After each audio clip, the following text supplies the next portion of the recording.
नमस्कार दोस्तों, NCERT SPD YouTube channel पर आप सभी का स्वागत है। दोस्तों, हम लोग इस वीडियो में NCERT की पाठ्य पुस्तक आसपास वर्ग 5 विषय पर्यावरण अध्ययन पाठ संख्या 5 पाठ का नाम बीज बीज बीज हम लोग जानेंगे कि इस पाठ से हमें कितनी जानकारियां हासिल हो पाती हैं जो कि हमारे लिए किसी भी कॉम्पिटिटिव एग्जाम्स में निस्संदेह सहायक सिद्ध होंगी। तो चलिए शुरू करते हैं। पहला पॉइंट है अंकुरन किसे कहते हैं। बीजों से छोटे छोटे पौधे का जन्म लेना अंकुरन कहलाता है। हम लोग इस चित्र के माध्यम से समझ सकते हैं कि बीज एक पौधे का रूप किस प्रकार लेता है। अगले पॉइंट पर चलते हैं।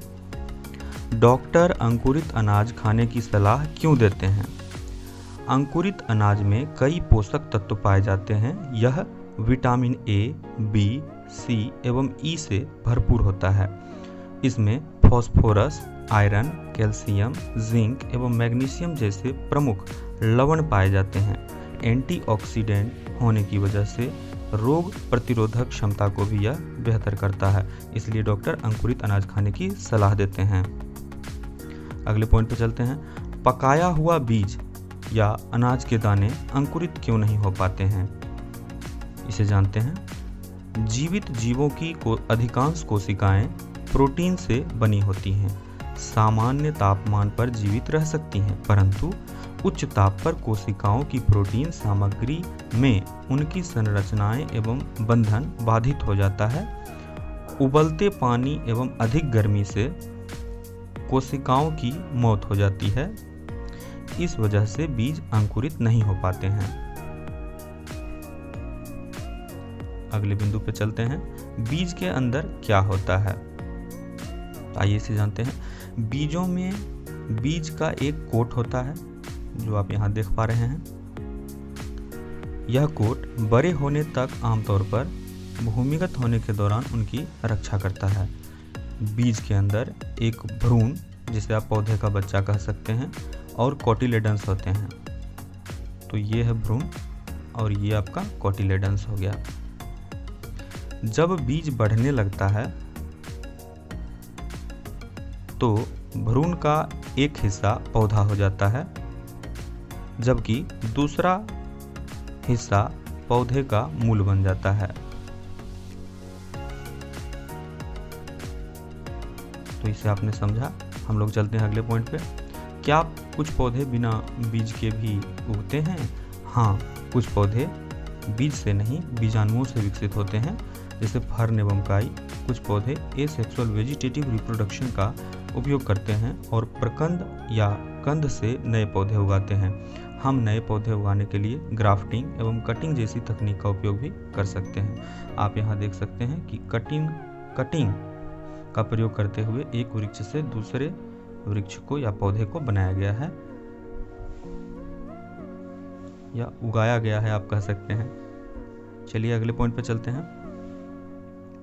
क्या शिकारी पौधे भी होते हैं? कुछ ऐसे पौधे भी होते हैं जो चूहों, मेढकों, कीड़ों मकोड़ों एवं छोटे जीवों का शिकार करते हैं। इनमें निपेंथिस सबसे ज़्यादा मशहूर है। यह ऑस्ट्रेलिया, इंडोनेशिया एवं भारत के मेघालय राज्य में पाया जाता है। तो आप ये निपेंथिस का चित्र भी देख सकते हैं। इसका आकार लंबे घरे जैसा होता है, जिसके ऊपर पत्ती का ढक्कन लगा होता है। घरे से खास खुशबू निकलती है, जिसकी वजह से कीड़े खींचे चले आते हैं। पौधे के ऊपर पहुंचते ही कीड़े अंदर फंस जाते हैं एवं बाहर नहीं निकल पाते हैं। तो इस प्रकार आप कह सकते हैं कि कुछ पौधे शिकारी भी अवश्य होते हैं। अगले पॉइंट पर चलते हैं। दोस्तों, बीज जो होते हैं, किसी भी पौधे के बीज, वो घुमक्कर होते हैं। वो कैसे घुमक्कर होते हैं, इसे हम जानते हैं। पौधे अपनी सारी जिंदगी एक ही जगह खड़े रहते हैं, लेकिन इनके बीज बड़े घुमक्कर होते हैं। आइए जानते हैं कैसे। पहला पॉइंट है, कई बीजों को आपने उड़ते हुए देखा होगा। तो आप लोगों ने अवश्य ही इस बीज को उड़ते हुए देखा होगा। जब भी तेज हवा चलती है तो कभी कभी यह देखने को मिलता है कि इस तरह का बीज आपको उड़ते हुए मिल जाए। इसके बाद चलते हैं। कई बीज जानवरों के खाल एवं हमारे कपड़ों एवं जूतों में चिपक जाते हैं। इस तरह के बीज आप देख सकते हैं। अगले पॉइंट में चलते हैं। कई पक्षी एवं जीव जंतु फलों को खाने के बाद गुठली फेंकते रहते हैं। इस प्रकार भी बीज एक जगह से दूसरे जगह पहुंच जाता है। हम लोग भी कोई फल खाते हैं तो उसके बाद उसके बीज को फेंकते हैं, तो वो मिट्टी में जाने के बाद एक पौधे का रूप अवश्य ले सकता है। तो इस प्रकार भी बीज एक जगह से दूसरे जगह पहुंच जाते हैं। एक इन्फॉर्मेशन इस पाठ में दी गई है। क्या आप जानते हैं कि चिपकने वाले बीजों की प्रेरणा से ऑस्ट्रेलिया के जॉर्ज मेस्ट्रल ने वेलक्रो का आविष्कार किया था 1948 में। तो इस तरह का चप्पल और जूतों और कुछ कपड़ों में भी वेलक्रो का इस्तेमाल किया जाता है खोलने लगाने के लिए। तो इसका आविष्कार जॉर्ज मेस्ट्रल ने 1948 में किया था। अगले पॉइंट पे चलते हैं।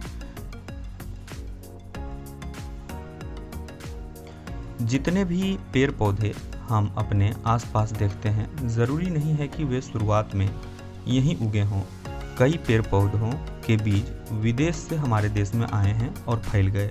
इस पाठ में श्री राजेश उत्साही जी की एक बहुत अच्छी कविता है, जिससे आप मिनट भर में जान पाएंगे कि कई फल, सब्जी, अनाज आदि विश्व के किस कोने से हमारे पास पहुँचे हैं। तो मैं इसे गाकर आपके सामने प्रस्तुत करने की कोशिश करूँगा, तो आप इसे समझ पाएंगे कि कौन से फल, अनाज, सब्जी आदि विश्व के किस कोने से हमारे देश में पहुँचे हैं।